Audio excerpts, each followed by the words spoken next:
All right.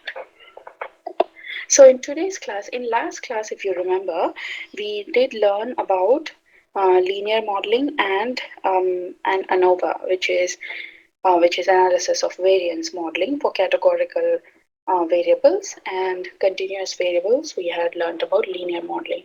So today we'll look at a generalized linear modeling, which is pretty much a linear modeling, and which may be sometimes called with multiple names, but the underlying equations used and the models are pretty much going to be similar to the linear model that we learned. So, since for the linear model we were only dealing with like one predictor variable, for a generalized linear model, if you have more than one predictor variable, you will be adding that to the formula. So if you remember from the last class, the linear equation y is equal to mx plus c, that's pretty much going to be used in most of these linear models. It's going to be the slope plus the coefficient of um, the coefficient of the x variable, which is going to be the predictor variable, and an error. If you see the formula on the right hand side here, y is sometimes called as the output. So the y has different names. It's sometimes called as the outcome variable, or the dependent variable, or it can be called as the effect. And B0, which is pretty much the model. So if you look at the model over here, these blue points are all your data points. This is just an example for self-esteem, which is the outcome and which can be rated on a scale of 0 to 5, versus age. So age from 0 to 50, and what this data shows is that as the age increases from between 20 to 50 years of age, the self-esteem also increases along with age. So it's like a linear correlation between age and self-esteem.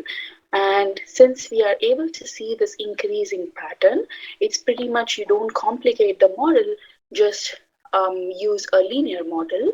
So we try to draw, if you remember from the last class, a line that will pass through these data points should pretty much be optimized so that the distances on either side of these, um, the distances of the points on either side of this line are are going to be um, minimal. That is, you have to find this line, the slope of the line, such that the distance from this point to the line from either side is minimal. So that's not your job of adjusting the line. It's in R finds it, or the packages find it. So so most of these linear modeling packages, they find that optimal line, which has which in any case, even if you turn it or do anything, in any other case, it's not going to be as good as the line as it finds. So it finds the most optimal line where the distances between each of these points to the line is, and which is called the error, is the minimum. So this is just one example where we saw, like last class, we saw other examples like ice cream sales versus temperature outside. So similar things. I'm just giving you examples. So because linear modeling something that we use most commonly, and it's highly recommended in most cases, instead of complicating your model using a lot of other different models. Sometimes those models may be overfitting, or may not be the right models to use in your case. So in the simplest case, for most of our work, like in biology or in any other models, we use linear models. But it also depends on your data, since if you suspect that there is an increasing or a decreasing relationship between the variables and the outcome, you might use a linearized model, or you might explore more models.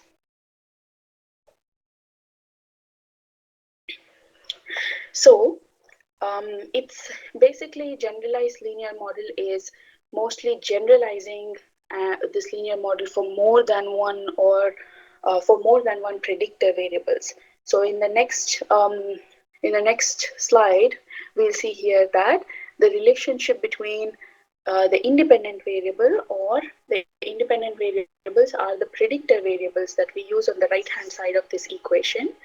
So here on this right hand side of the equation, we have b naught, which is pretty much the intercept. You see in this plot, we see that b0 beta 0 is the intercept of this line, and b1 is the slope of this line.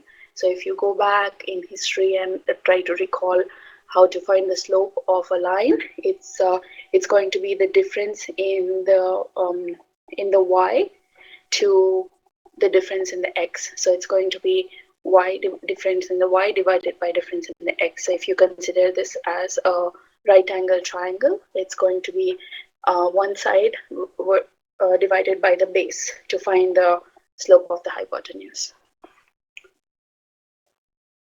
So you have this relationship just to model the relationship between these variables to the outcome variable. Here we are using a linear model, and if you have more than one linear model, more than one predictor or more than two predictors, it's kind of called a regression analysis. So in order to visualize this, we'll have to draw. So this plot that you see over here should be adjusted to one more axis. So maybe another axis is another axis. It's an XYZ or a 3D plot where you have another axis over here. We have X and Y, so maybe there is a Z, and the points are projected into the space. So and similarly, depending on the number of predictors you have, right? So since in this one, it's very simple that age is the only predictor of self-esteem.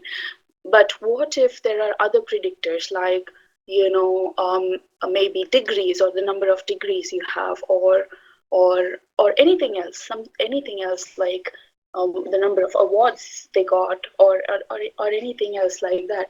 So if you think those are also predictors, then there will be more axes for those predictors, and then um, uh, plotting this or visualizing this will kind of become difficult.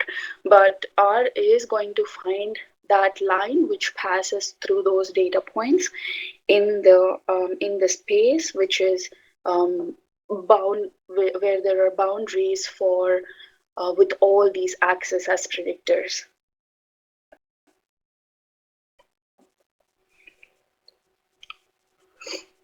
So we saw in the linear model, we saw that line, right? So if that line describes the relationship between two or more predictor variables, it's called a regression line.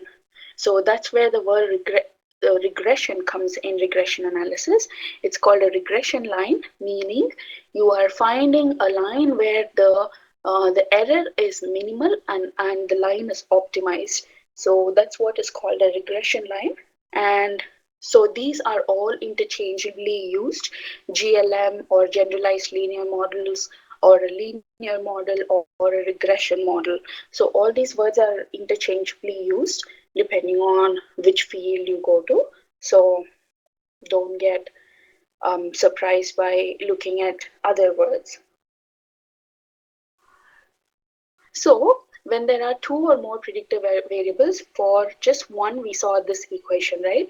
Where the x's are predictor variable, and these are all the coefficients that the model finds, and the error is something that the model finds. So if you have more than two predictor variables, they keep on adding to the equation like this.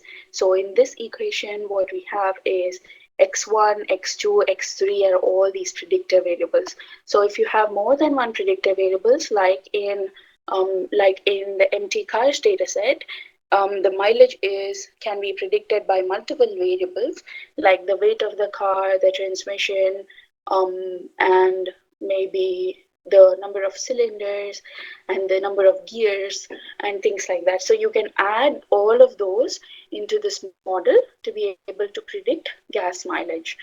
So, and most of these, some may be covariates. So, um, and which means one, they may be interrelated among each other.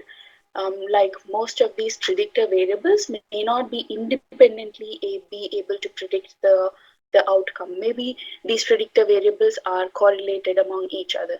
So if you draw a plot with using pairs among all these predictor variables, you'll be able to find the relationship between the predictor variables, if there is any. So whenever we get a data set, that's what we first do before we try to even build a model. We'll see how many predictor variables we have, and what relationship they have amongst each other, and we'll be able to then use methods like data reduction, or try to be able to find one particular predictor variable that might be important and similar things like that.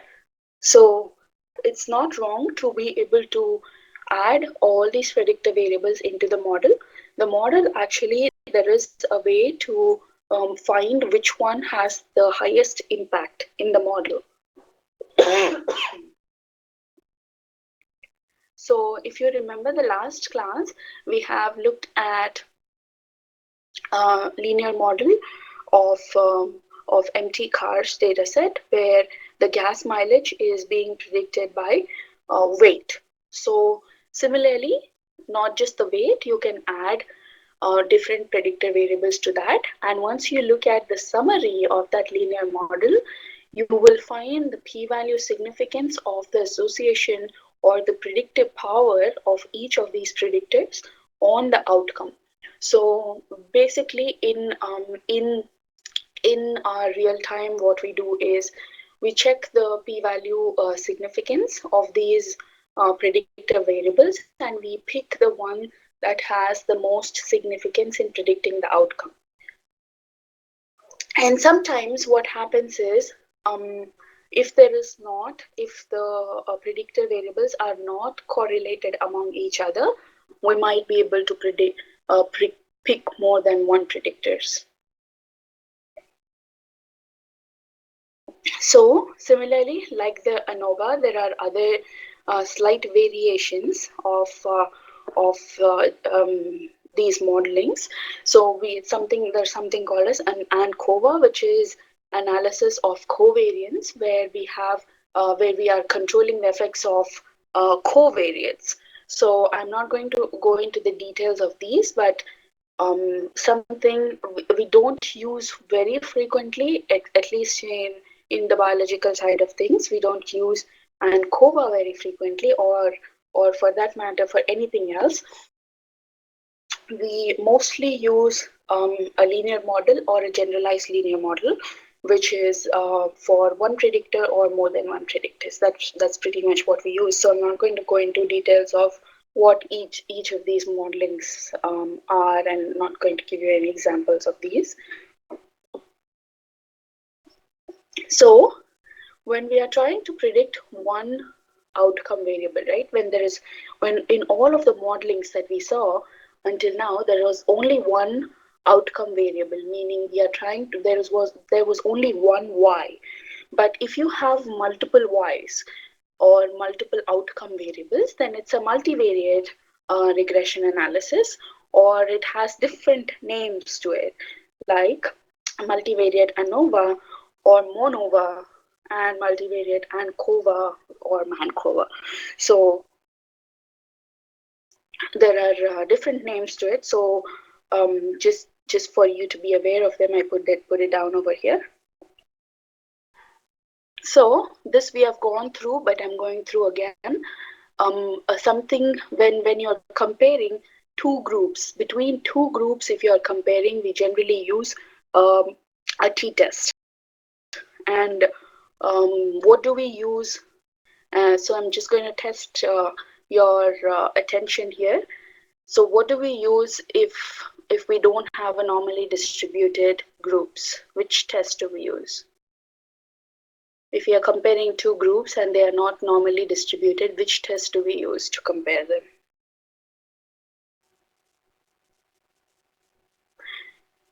Yes. So we mostly use Wilcox test. Then we don't have to worry about normal distribution of the two groups.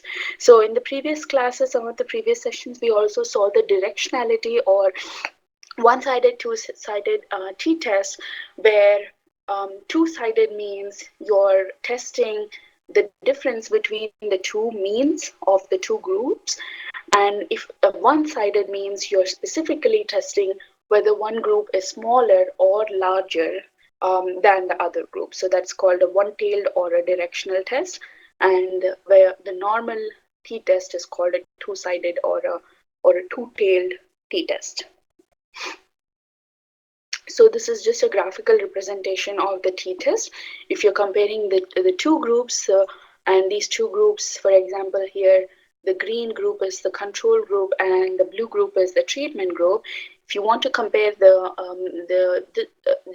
difference between the two means of these two groups, we use a t-test, and they are normally distributed as we see in the plot here. Just an example. And we compute a ratio that is called a t-statistic. And this is basically just a difference between the two means of these two groups relative to the overall standard error. So suppose in this example, if the two groups overlap a whole lot, overlapping usually decreases the significance of the difference between the two groups. So null hypothesis may not be rejected, and your p-value doesn't turn up significant. Again, I just have a few more points about computing the t-statistic, which you may read. And also the degrees of freedom is just going to be the number of, if you say if you have more than, if your predictor variable is a factor, and if you have five groups in your predictor variable, then your degrees of freedom is going to be one less than the number of groups you have in your predictor variable. So it's going to be 4. So don't get intimidated by that formula and everything. I should probably just remove those. So anyway, let's go into the next part of our session today. It is important. It's called network diagrams. So most of these network diagrams and mapping, there are several uses for it. Well, so the first and main interesting use for it is to predict biological networks or biological pathway analysis. So whenever we have certain genes, say from a sequencing or say a microarray, you have that list of genes, but you couldn't make any sense of it. So you'll have to put it. Probably there are like a few hundreds of genes or a few thousands of genes, unless you're looking for a handful or a set of genes that you want to be able to see in that group. For the other groups, holistically, you cannot make any sense. Comprehensively, you cannot make any sense just with the list of genes.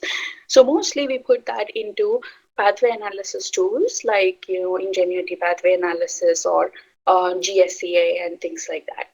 But even within R, we can pretty much draw those plots if we have information or database about the genes and their relationships from our experiments.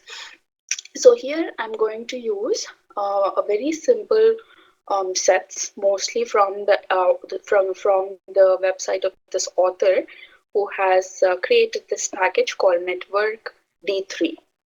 So these are force-directed graphs. So force-directed graphs are mostly, they come in graph theory or network theory, and what they have is each of them, they have nodes, which is represented by a circle, and they have edges, which is represented by a line connecting these circles.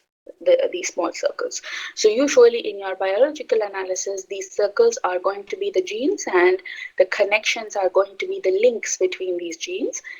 In your and network diagrams also have applications in the social networking or the link prediction area, where how Facebook suggests that you might know a few people depending on the type of searches you make, or depending on who looks up certain set of people.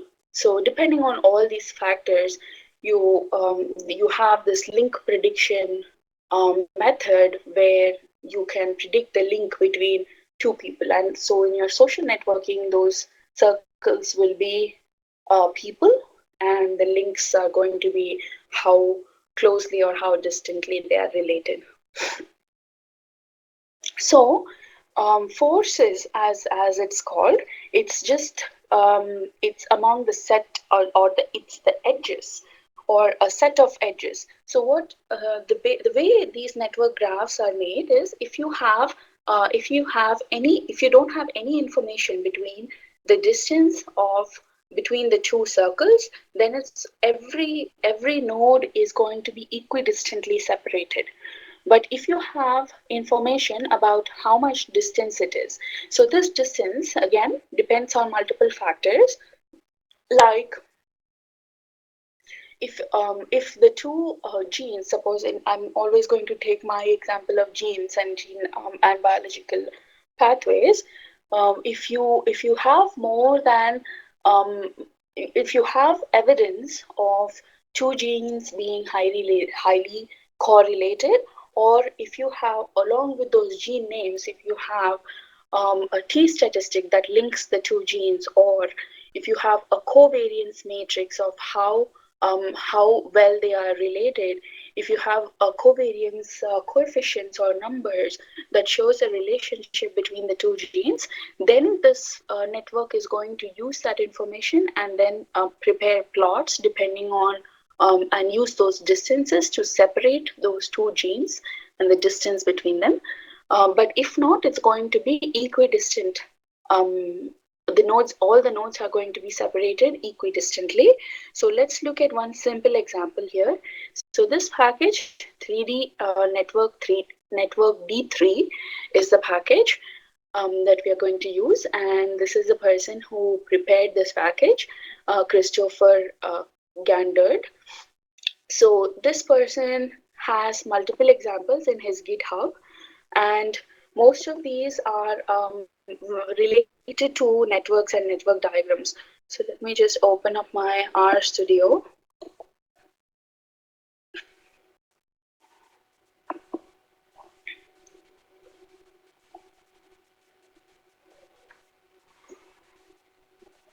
All right, so let's go into the networking part.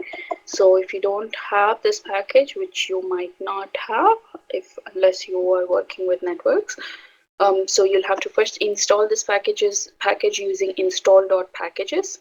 And then here what I have is, I just have a list of names, and I'm putting it into a variable called source.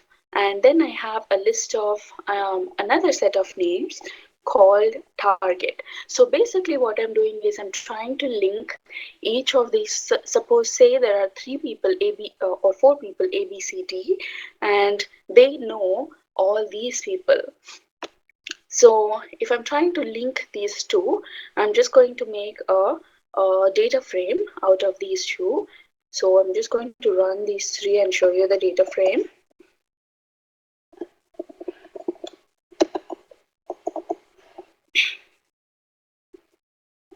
So that's my data frame where I have source and target, and each of these I'm showing you the link between them.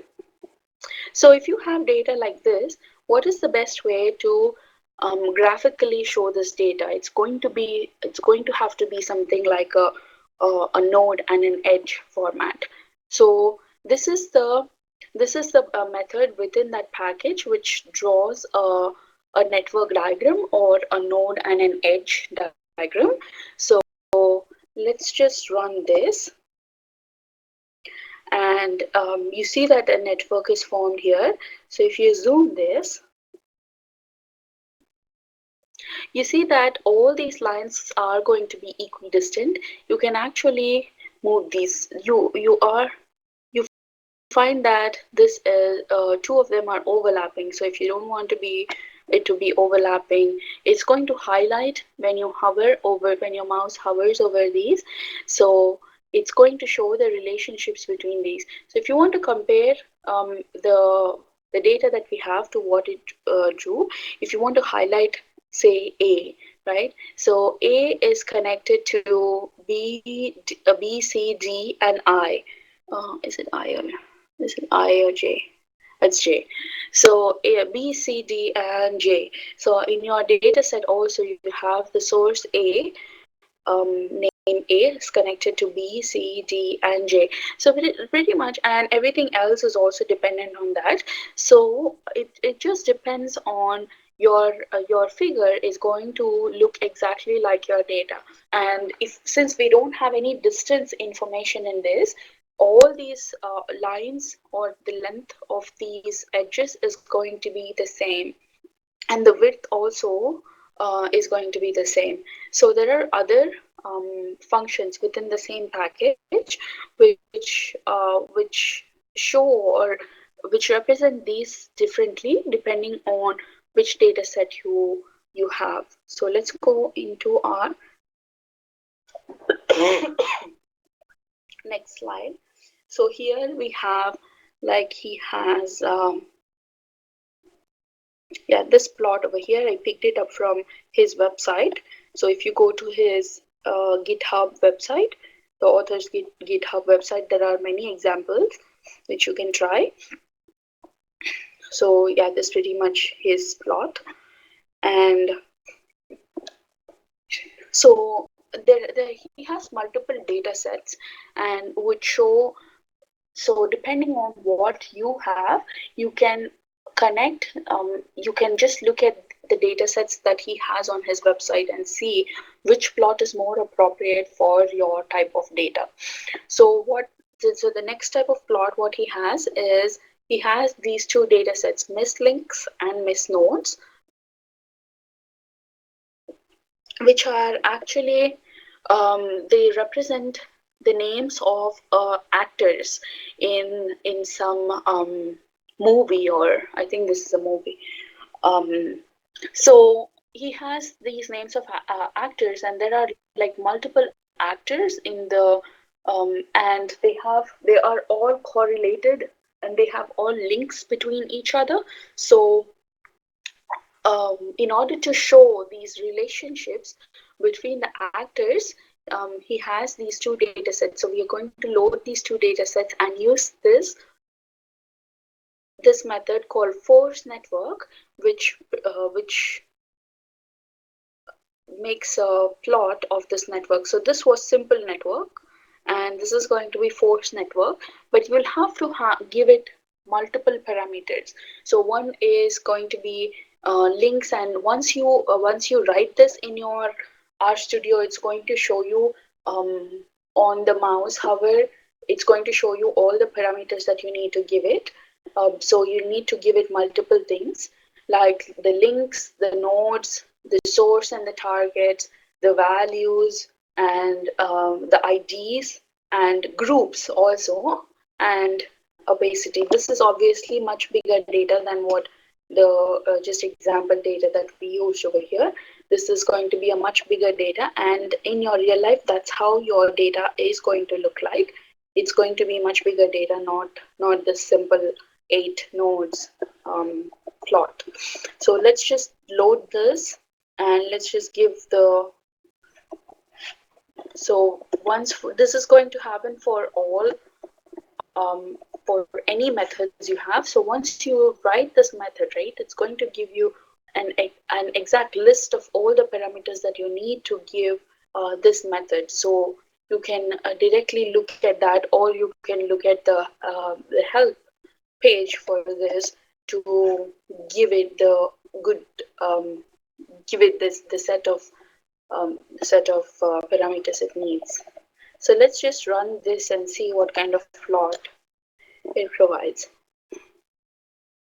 So this is quite a big network, and this is how most of your genes and social networks are going to look like. And again, this is more complicated data, like you have the group size, you have the source and the targets. So there are multiple groups as they are colored, as you can see. And if you hover over these, you can see how much it's connected to.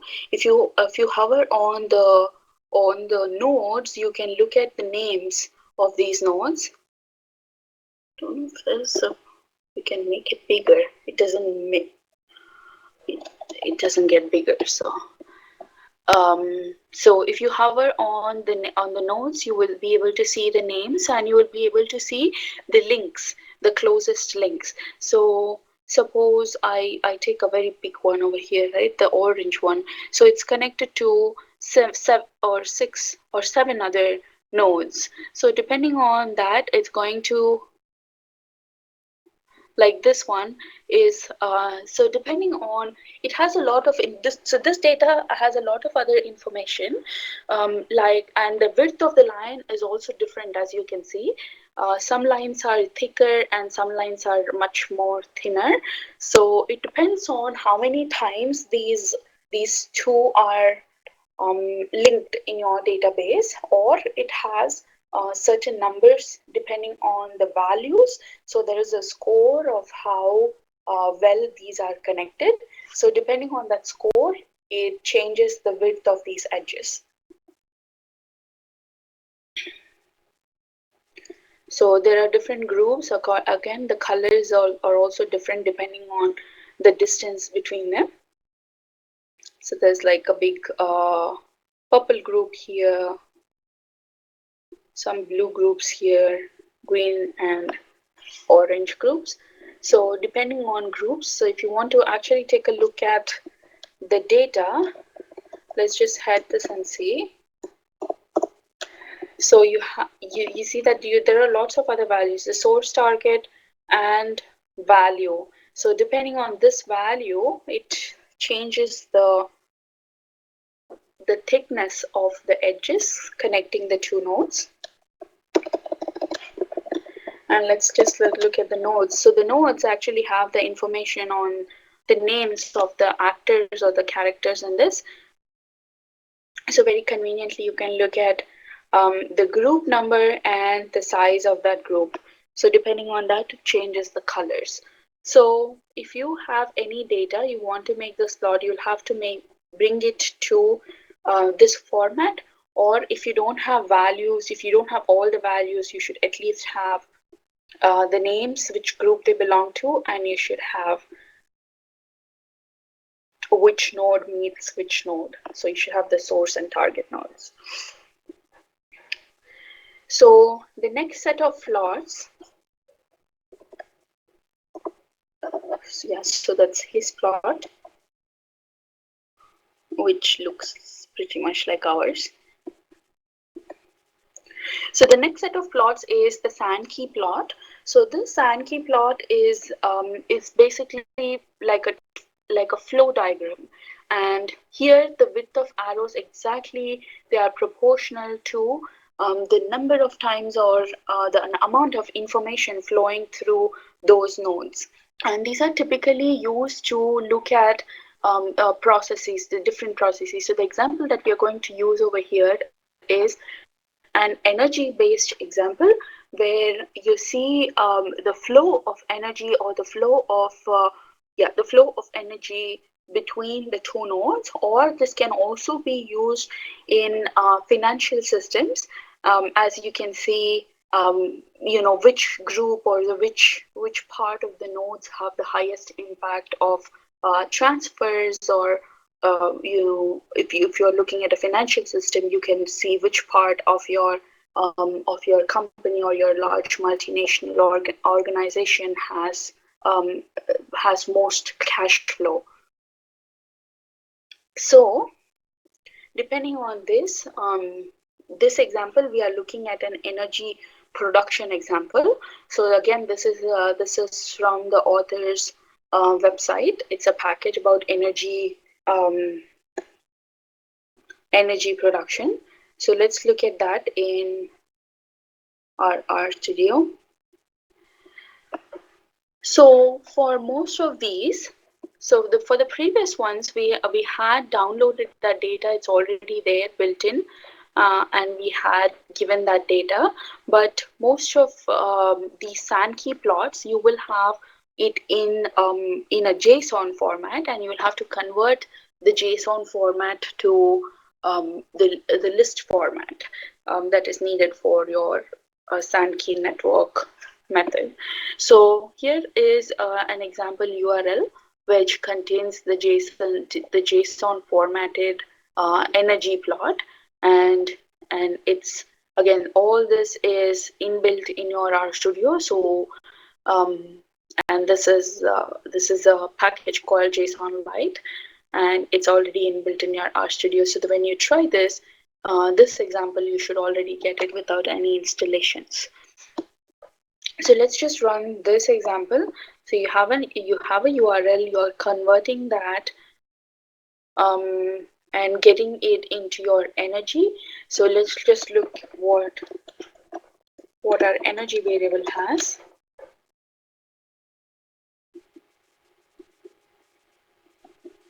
So since it's a list, it's going to display. So it has basically it has a bunch of nodes, and you have all these names to it: agricultural waste, liquid, losses, solid gas, biofuel, coal. It's basically different departments or different modes of energy production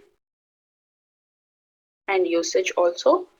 And the links. So there is a name or a number given to each of this, and the source and the target are predicted, and there is a value depending on, again, this is how much of interaction these nodes have. This value is dependent on that, and depending upon this value, your diagram edges and the size of that edges, the thickness of that edges changes. So let's use our plotting method, which is this one, the Sankey network. So again, for each of these, you'll have to give a lot of additional parameters. So for the links, and out of which the links and the nodes are the most common ones. The source and the target are also common ones. This is basically to show a direction and emphasize a directionality between the nodes in this plots. So the links, nodes, source, and target, and then value depends on if you have it or not. If you have a value, it depends. It changes the thickness of the edges. Otherwise, it's going to give you equidistant and equi-length edges. And you have a node name. You have the units and the font size and the width. So let's just do this. So this is going to be a complicated plot because it's a lot of departments. And so basically what it's showing is so when you hover over this, it's going to show you the directionality depending on your source and target, right? You have in your data, you have source and target. So if your source is nuclear and if your target is thermal generation, it's going to give you that direction from nuclear to thermal generation, and it's giving you the actual value of 840 whatever thermal wattage maybe the units are. So, and the thickness of this line, and out of this whole plot, I think the most thickest line that you see is this one, the nuclear to thermal generation, and the thermal generation to losses. So basically, I think the data states that most of this the energy that's generated is coming from the nuclear source, and it's being transmitted. So you see the advantage of this plot, right? You should be able to move this depending on yeah, if you want to see the relationships between various other things, like if you don't want to see this, and if you want to put the agricultural waste over here, I think it's moving to, I think it's thermal generation. I don't know where this is going. So agricultural waste is going to bioconversion. So yeah, let's just bring it here. So you'll be able to see like different pathways and different sources and targets going on in this plot. And again, you'll be able to see and appreciate the magnitude of data. If you have such huge data and there is no way to visualize this data unless you have plots like this, and these kind of plots gives you an idea right off the bat to look at, where the maximum energy flow is, and how the others vary and compare depending on their TWH units.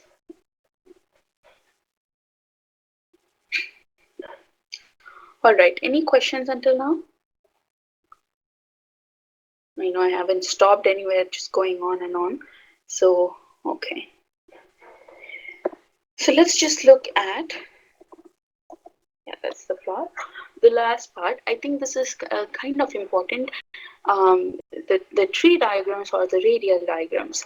So this is something where we use to show, it's again a relationship plot where you have nodes and edges, but it's more like a cluster diagram or a dendrogram.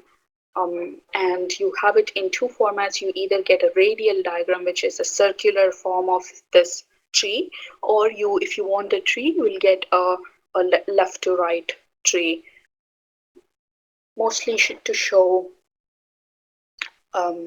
how closely or different groups. I think we did one plot in the previous sessions called hierarchical cluster.